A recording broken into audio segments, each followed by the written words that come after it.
جناب صدر، محترم اساتذہ کرام اور میرے عزیز ساتھیوں، السلام علیکم۔ میری آج کی تقریر کا عنوان ہے یوم پاکستان۔ جناب عالی وقار، یوم قرارداد پاکستان کی اہمیت روز روشن کی طرح آیا ہے۔ اس دن پاکستان کے تصور نے ایک ایسی حقیقت کا روپ دھارا کہ ایک عالم حیران رہ گیا۔ پاکستان کا قیام اسی نشان منزل کا ثمر ہے، جہاں سے ہم نے بابائے قوم قائد اعظم کی قیادت میں سفر شروع کیا تھا۔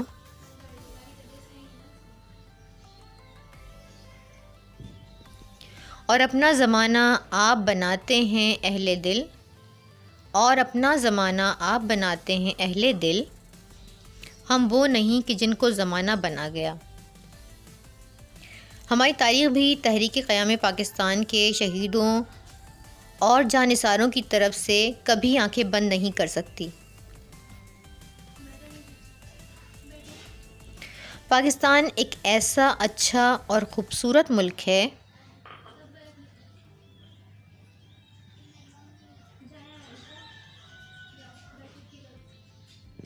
جسے اللہ نے دنیا کی ہر نعمت سے نوازا ہے، لیکن افسوس بعد میں جو حالات رونما ہوئے، اس پاکستان کے چاند ستاروں کی چمک مان پڑی۔ ہم اپنی پہچان بھی کھوتے جا رہے ہیں، حالانکہ پاکستان ہی ہماری پہچان اور ہماری اساس ہے۔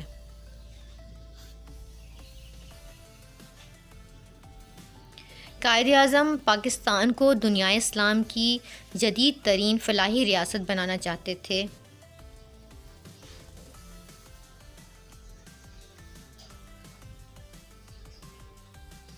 جس میں ہر پاکستانی بلا تفریق آزادی کی فضا میں سانس لے سکے اور ملک و قوم کی ترقی میں خود کو برابر کا شریک سمجھے۔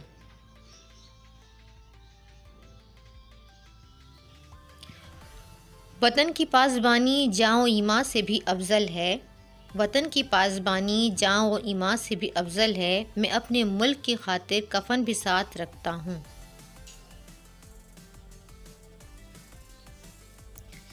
جناب صدر، اگر ہم تاریخ کے اوراق پلٹ کر مسلمانوں کے شاندار ماضی پہ ایک نظر ڈالیں تو یہ کہنا بیجا نہ ہوگا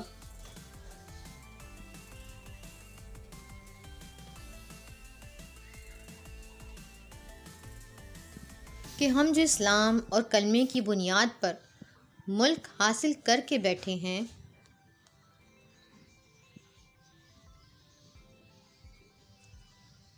آزادی سے سانس لے رہے ہیں،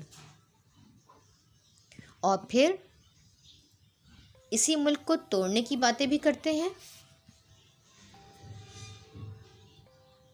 تو ہم سے تو لاکھ درجے اچھی وہ قوم ہے جس نے مسلمانوں کے فن و ہنر کو سنبھال کے رکھا ہے۔ اگر یہ عمارتیں، یہ محلات ختم کر دیے جائیں تو ہمارے ملک کا حسن و جمال بھی ختم ہو جائے گا۔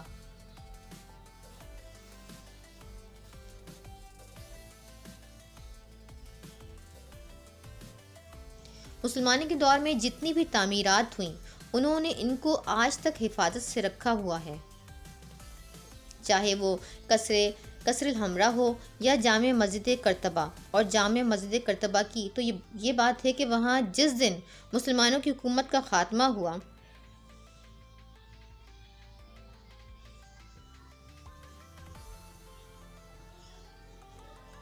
اس کے دوسرے ہی دن مسجد قرطبہ کا ایک حصہ گرا کے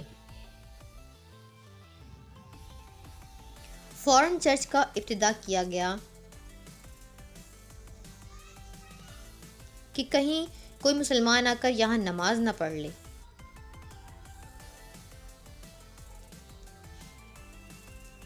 ہم سے اچھی تو یہ قومیں ہیں جنہوں نے ہمارے ورثے کو قائم و دائم رکھا ہوا ہے۔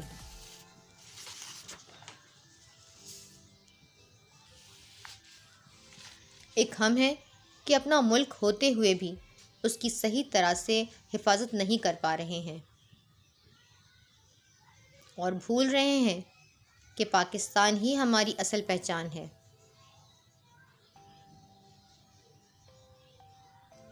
اس کے ساتھ ہی دنیا کی ترقی دیکھ کر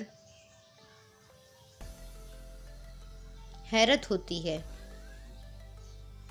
چاند پر انسان کی چہل قدمی پرائی بات ہوئی، اب تو مریخ کے سفر کی تیاریاں کی جا رہی ہیں۔ دل سے نکلے گی نہ مر کر بھی وطن کی الفت، دل سے نکلے گی نہ مر کر بھی وطن کی الفت، میری مٹی سے بھی خوشبوئے وفا آئے گی۔ جناب صدر، ضرورت اس امر کی ہے کہ ہم نڈر، بے باک، خوددار، انقلابی اور باکردار قوم بن کر قائد کے خوابوں کے مسکن اور اقبال کے وجدان پاکستان کو عظیم سے عظیم تر بناتے ہوئے ایک نمائندہ اسلامی فلاحی ریاست بنائیں گے۔